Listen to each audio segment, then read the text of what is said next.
Hello, this is Christy Chavez, and this is number 3 in our series on researching for your Nutrition, Food Science, and Kinesiology 163 course, Physical Fitness and Nutrition. In our first video, we introduced you to CINAHL Complete. That's EBSCO's database. Our second one, I showed you how to do some basic searching, and this one is going to give you some advanced search tips. So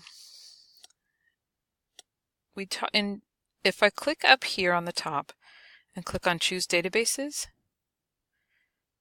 right now we're searching just CINAHL Complete, but if we wanted to bring in those two other databases we talked about in our first video, SPORTDiscus with full text, this one's really good for kinesiology. If we click on this, and we click on this one for food science source, that's a really great collection of nutrition items, and press OK, we can search them all together.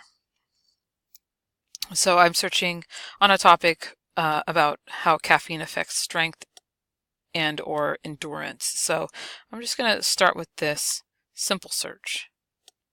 And it is, if you click on Show All, see it's searching all three of these all at once. So we got 423 results. So again, I'm going to scope it down to peer-reviewed sources, because that's what your professors are looking for. And we want 10 years back, because that's also a parameter they're looking for. We are down to 277 items. So we have some further limiters that might be really helpful to you. If you look on the left-hand side of the screen, we have subjects. We can scope it down to major heading subjects. Also language, so if you just wanted English, or if you just wanted a certain age to the people under study, you can click on that. Or gender, if you just wanted to look at only females or only males, that also can help scope your results. And so we're going to take a look at this subject major headings. So the numbers here, this is our most frequently found within these results, is caffeine for a major heading, 54.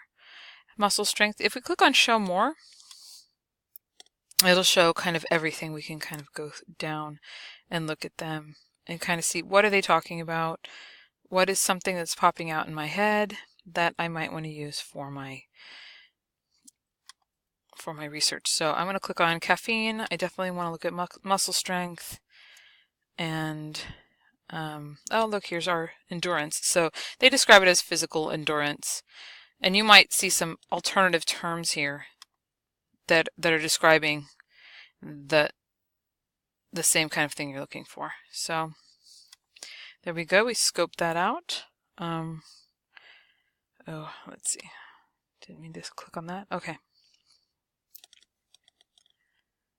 So there's a list of journals. It's a partial list of journals that your professors they like you to use for some of these. You don't have to use them all, but if you wanted to look through that known source, there is a way to do that. So let's keep our caffeine and strength search here, but on this third one, I'm going to enter the title. So for me, I'm looking for Strength and Conditioning Journal, and if we click here, we can choose that as a source and search.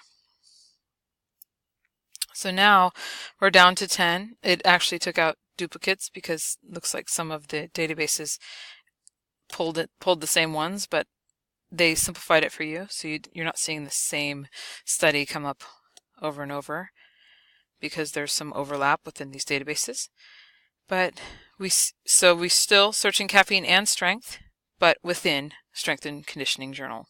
So that's one way to look for a known source. Also, if you know the title and you know that, you can also put that in one of these fields and choose title. If you want to search the abstract, but you don't necessarily need to have the keyword in the title, you can click on abstract and it will search that. So that's another way to expand on your search. And a final tip for you guys is in here. So let's click on one of my chosen results. You all need to be citing with APA citations. So over here on the right is a tool. It's a cite tool. If you click on it, it's going to put all this information into a suggested format. So here we go, down here to APA, and here's the suggested format for this particular source. So let's say this is a source you're going to use after you download it or after you get it. You can copy this. So you can export it to a bibliographic management software like EndNote or RefWorks if you use that. Or sometimes I just simply copy it and paste it to a document. But always double check these. You know, these are not perfect, but they'll get you halfway there, and they're really helpful, especially when you're done writing and you're just putting together your reference page. So be sure to use that while you're here, and there's also a permalink to this record. So sometimes I copy that, it brings me right back to it, and you can also get that suggested citation at that time. I hope these tips really helped you. Please feel free to contact me, and be sure to consult my handout that I handed to you. It has some quick tips on how to get started, and good luck on your research. Thank you.